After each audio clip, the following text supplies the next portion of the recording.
Healthcare operations are generally pretty low margin areas, and having these changes year to year can just be very disruptive to your operating strategy. Mm-hmm. Are there specialties when you think just maybe from a reimbursement standpoint are going to be more impacted than other areas if you're maybe heavy in a single specialty medical practice, or maybe have a couple more providers in that specialty that compared to other specialties? What's bad is that the overall reduction is actually like 19% for across the codes that are actually being reduced. But let me look at which specialties we're going to get hit the hardest. So right now we're anticipating that the largest reductions are going to be in infectious disease and neurosurgery. Gastroenterology is also predicted to have some negative impacts. I think that that's a combination, though, of multiple things. And it's kind of what I mentioned a minute ago. You've got a adjustment to the conversion factor, which, depending on who you are or what type of provider you are and what programs you participate in, will determine what your conversion factor is for your fees.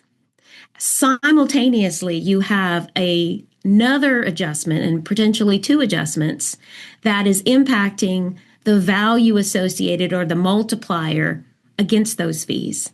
And so it is really nuanced. Again, when I say it looks like neurosurgery is going to be impacted, well, we think that's probably because of the efficiency adjustment.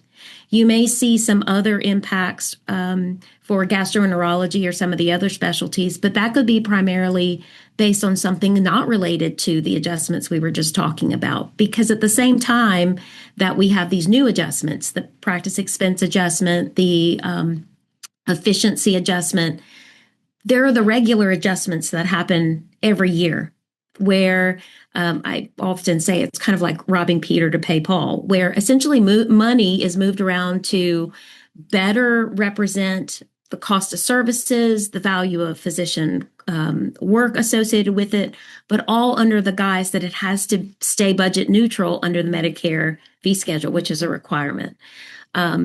So I guess to answer your question, those are the specialties that are predicted to have the most impact. But to what degree is always a big question mark to me. I think analysis has to be much more detailed if you really want to know how it's going to impact your individual practice or your individual hospital. Because if you've got an increase in your conversion factor, which means you might be making more revenue, which is fantastic.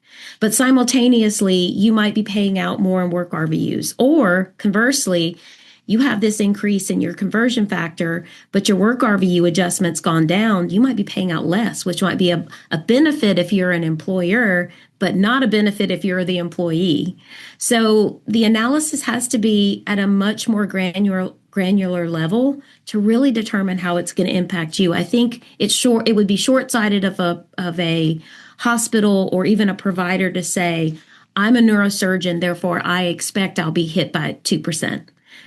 Probably worth looking at if you're on the negative side of the adjustment predictions, but it doesn't mean it's going to be 2%. It means it could be somewhere in the negative, but may not impact you as much as you think, or even more than what's projected.